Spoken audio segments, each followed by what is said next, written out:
Hello students, class 12th में मैंने आपको मोनो हैलो एल्केन्स के प्रिपरेशन के बारे में बताया था।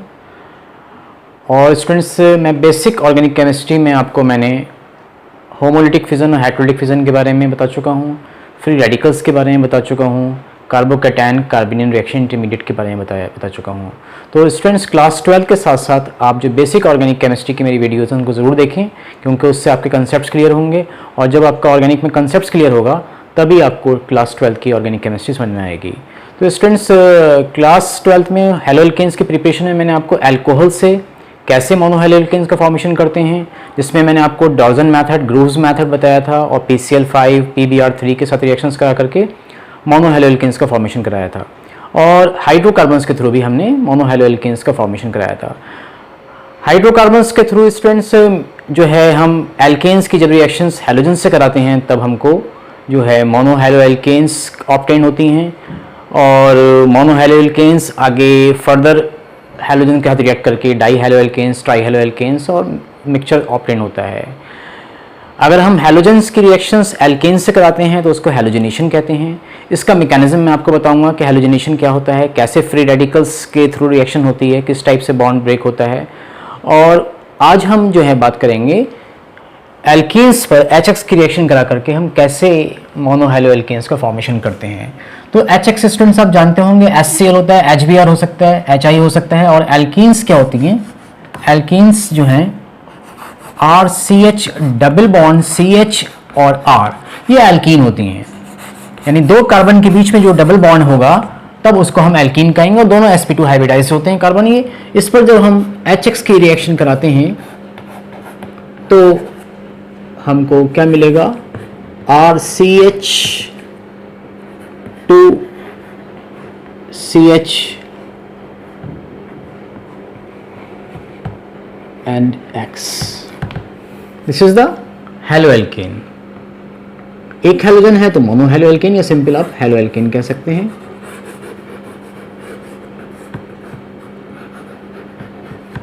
This is the alkene. अब स्टूडेंट्स, ये जो आपका एल्कीन है ये सिमेट्रिकल भी हो सकती है और अनसिमेट्रिकल भी हो सकती है। मतलब क्या है स्टूडेंट्स के R जो है वो आपका H भी हो सकता है, CH3 भी हो सकता है, C2H5 भी हो सकता है, etc। अगर हम फॉर एग्जांपल R यानी दोनों R को H मान लें तो ये क्या होगा students? H CH double bond CH H, यानी सिंपल हम क्या कह सकते हैं? ये CH2 डबल बॉन्ड CH2, और ये क्या हुई स्टूडेंट्स? ईथीन या इथाइलिन। जब इसकी रिएक्शन हम HX की जगह आप फॉर एग्जांपल HI ले लिएगा, रिएक्शंस कराई जाती है तो यहाँ पर आयोडीन ज़्यादा इलेक्ट्रोनेगेटिव है, हाइड्रोजन से ज़्यादा इलेक्ट्रोनेगेटिव है, तो इस पर पार्शियल नेगेटिव चार्ज, इस पर पार्शियल पॉजिटिव चार्ज होगा, यानी sigma electrons more electronegative element की तरफ से जाएंगे। इसी को हम इंडक्टिव इफेक्ट कहते हैं। तो आयोडीन जो है वो न्यूक्लियोफाइल है और H+ जो है वो इलेक्ट्रोफाइल है। तो ये इलेक्ट्रोफाइल किसी भी sp2 कार्बन पर अटैक कर सकता है, क्योंकि ये sp2 कार्बन जो है वो दोनों कैसे हैं? सेम है। मतलब ये सिमेट्रिकल एल्कीन है। इस sp2 कार्बन से भी दो H अटैच हैं और इस sp2 कार्बन से भी दो हाइड्रोजन एटम अटैच हैं। तो ये सिमेट्रिकल एल्कीन ही, और इस कहीं पर भी आप इलेक्ट्रोफाइल को जो है वो जाकर के ऐड कर सकते हैं। तो HCH एक हाइड्रोजन मान लें हमने यहां पर हाइड्रोजन अटैक किया,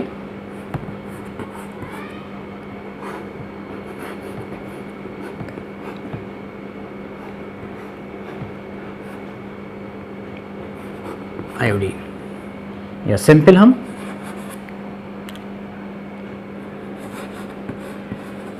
CH3 CH2I आयोडो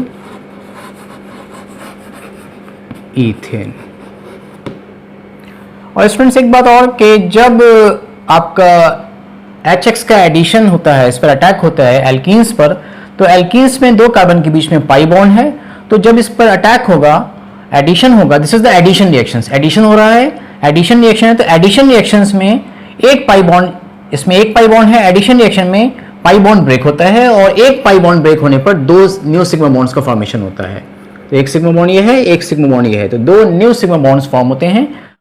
अगर स्टूडेंट्स हम अनसिमेट्रिकल एल्कीन ले लें, like CH3 CH double bond CH2, this is the propene. तो आपने देखा ये अनसिमेट्रिकल एल्कीन है। कैसे है कि इस sp2 कार्बन से दो H अटैच हैं और इस sp2 कार्बन से एक H और एक मिथाइल ग्रुप अटैच है, और टोटल नंबर ऑफ कार्बन कितने हैं? 3 हैं। 3 को हम बोलते हैं प्रॉप, डबल बॉन्ड है इन, तो दिस इज द प्रोपीन। और प्रोपीन पर जब अगर हम HCl का एडिशन कराते हैं तो स्टूडेंट्स यहाँ पर Cl ज़्यादा इलेक्ट्रोनेगेटिव है हाइड्रोजन से, जिसकी वजह से इस पर पार्शियल नेगेटिव, इस पर पार्शियल पॉजिटिव चार्ज आ जाएगा। जब partial negative partial positive charge आएगा तो स्टूडेंट्स यहाँ पर क्या होगा, यहाँ पर एक रूल है जिसको हम बोलते हैं मार्कोनिकॉफ रूल।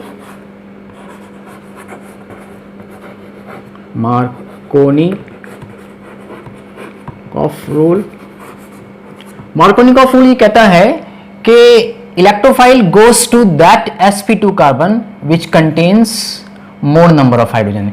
यानी मार्कोनिकॉफ के अकॉर्डिंग जो इलेक्ट्रोफाइल है H प्लस उस sp2 कार्बन पे जाके अटैक करेगा जहां पर हाइड्रोजन ज्यादा होंगे। तो यहां पर देखें इस sp2 कार्बन से दो हाइड्रोजन अटैच हैं और इस sp2 कार्बन से एक हाइड्रोजन अटैच है। तो स्टूडेंट्स ये हमको क्या मिलेगा, CH3 CH2 and H electrophile, और ये जो न्यूक्लियोफाइल है ये उस sp2 कार्बन पे जाएगा जहां पर के कम हाइड्रोजन होंगी। तो इसको हम सिंपल CH3 CHCl CH3, यानी सेकंड पर कार्बन पे Cl अटैच है, this is the 2 chloro propane का फॉर्मेशन होता है। ये मार्कोनिकॉफ रूल के अकॉर्डिंग है।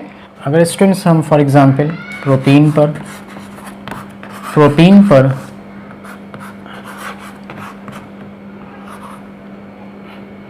HBr का एडिशन कराएं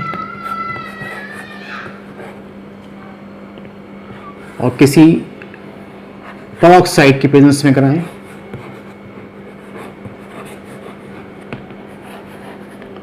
पेरोक्साइड स्टूडेंट्स क्या होते हैं? पेरोक्साइड जो हैं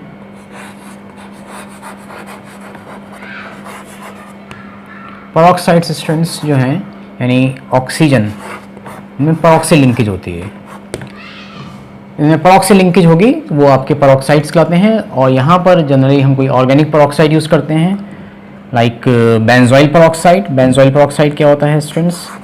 C6H5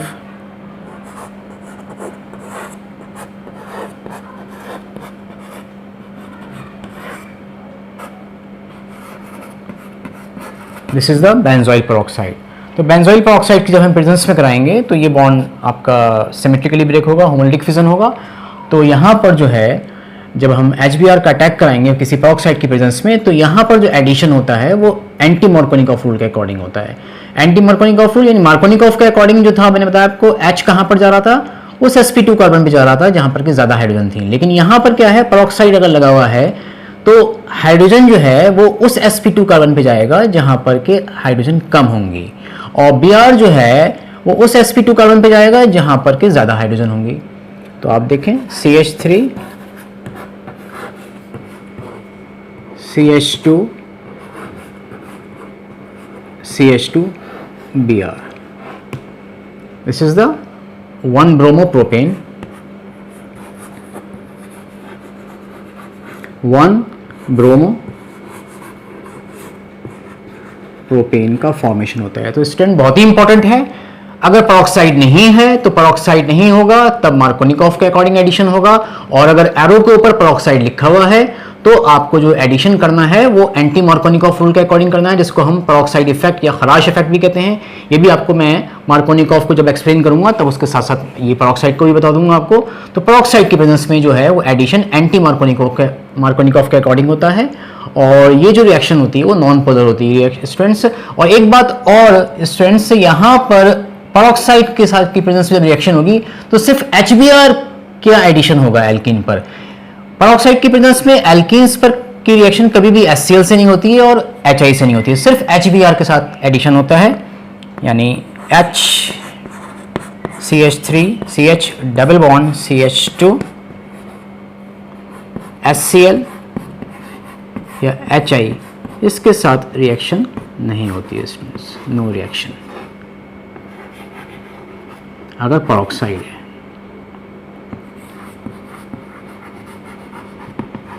सिर्फ HBr के साथ रिएक्शंस होती है, ठीक है।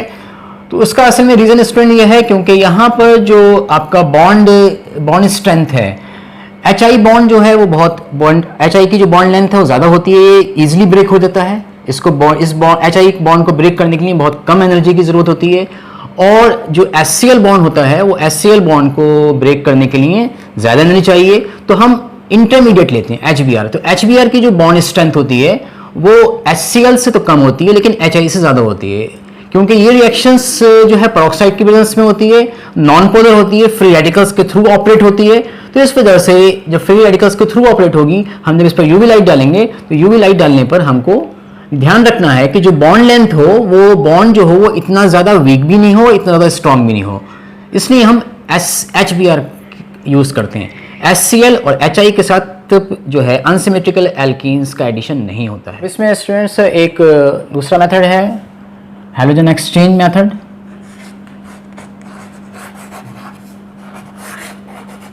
हैलोजन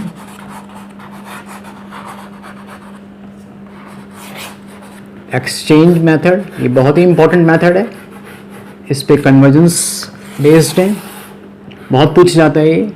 हैलोजन एक्सचेंज मेथड में क्या है कि एक हैलोजन को दूसरे हैलोजन के थ्रू हम क्या करेंगे, रिप्लेस कर देंगे। तो हैलोजन एक्सचेंज मेथड में इसमें आपके दो आती हैं रिएक्शंस, एक फिंकलिस्टन रिएक्शन, फिंकलिस्टन रिएक्शंस में स्टूडेंट्स जो आपका RX है, एल्काइल हैलाइड्स है, एल्काइल हैलाइड की रिएक्शन हम सोडियम आयोडाइड के साथ कराते हैं, और जब सोडियम आयोडाइड के साथ कराते हैं एसीटोन की प्रेजेंस में कराएंगे, और जब एसीटोन की प्रेजेंस में कराएंगे तो आप देखें यहाँ से ये NaX अलग हो जाएगा, X ज़्यादा इलेक्ट्रोनेगेटिव है कार्बन से तो माइनस और सोडियम पर प्लस चार्ज होता है, और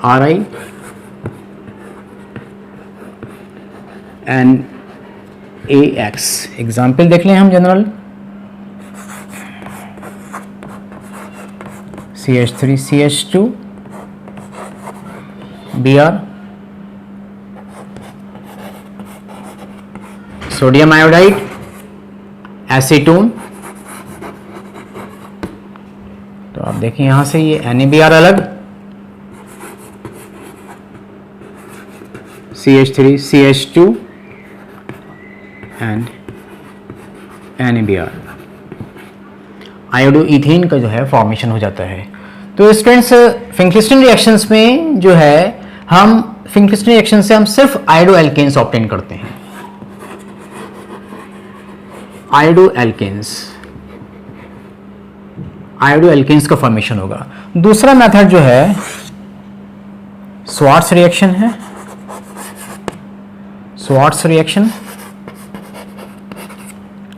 स्वार्ट्स रिएक्शंस में स्टूडेंट्स हम सिर्फ एल्काइल फ्लोराइड्स ऑब्टेन कर सकते हैं। तो दोनों में डिफरेंस है, बेसिक डिफरेंस है। जो फिंकलिस्टन रिएक्शंस है, फिंकलिस्टन रिएक्शन से सिर्फ आप आयोडो एल्केन्स ऑब्टेन कर सकते हैं, और जो स्वार्ट्स रिएक्शंस है इससे हम आपका एल्काइल फ्लोराइड्स ऑब्टेन कर सकते हैं।